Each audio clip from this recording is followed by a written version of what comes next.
Hello, human.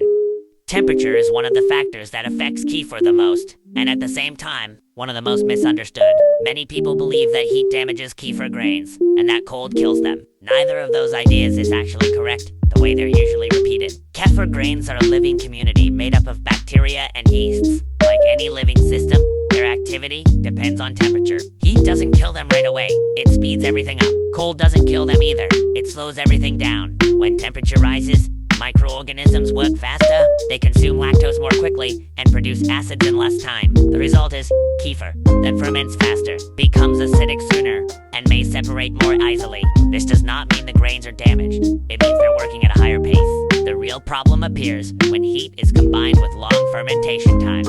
That's when the environment becomes too acidic for too long. This stresses the colony. It doesn't kill it instantly, but it forces it to operate under pressure. When that happens repeatedly, day after day, the colony can weaken. That's why, in warm climates, the same fermentation time that used to work suddenly stops working. Nothing is broken. The temperature simply changed the system's rhythm. Understanding this prevents many mistakes. Heat is not the enemy, but it does require adjustments.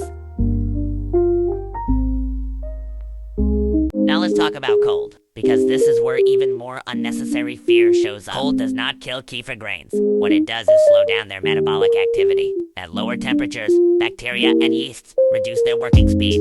They ferment more slowly, produce less acid, and take longer to show visible changes. That's why in winter, kefir can taste milder or take longer to thicken. It's not that the grains are weak, they're just running in slow motion. Even in the refrigerator, kefir grains are still alive. They're not active the way they are at room temperature, but they're not dead either. It's a pause, the way to preserve the colony when you don't want active fermentation. This behavior is completely normal in biology. Many microorganisms enter low activity states when conditions aren't ideal. That's not damage, that's adaptation. The common mistake is interpreting a lack of visible activity as death. People see that the kefir isn't fermenting the same way and panic. They change everything, rinse the grains, or throw them away, when in reality, the grains just needed more time or a warmer environment. Cold doesn't destroy kefir grains, it gives them rest. The key is understanding that temperature and time always work together. More heat gives less time. More cold gives more time. Adjusting one without the other is what creates problems. Neither extreme heat nor prolonged cold is ideal as a permanent state, but both can be handled with common sense. In warm conditions, you shorten fermentation time or reduce the amount of grains. In cold conditions, you give it more time or place the jar somewhere slightly warmer. Kefir grains don't need an exact laboratory level temperature. They need a reasonable range and overall stability.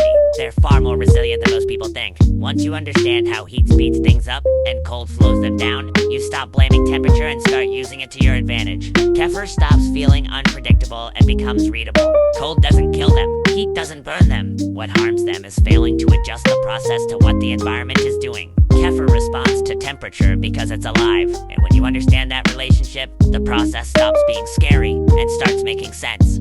Follow me, I'm Kefir and Fermented.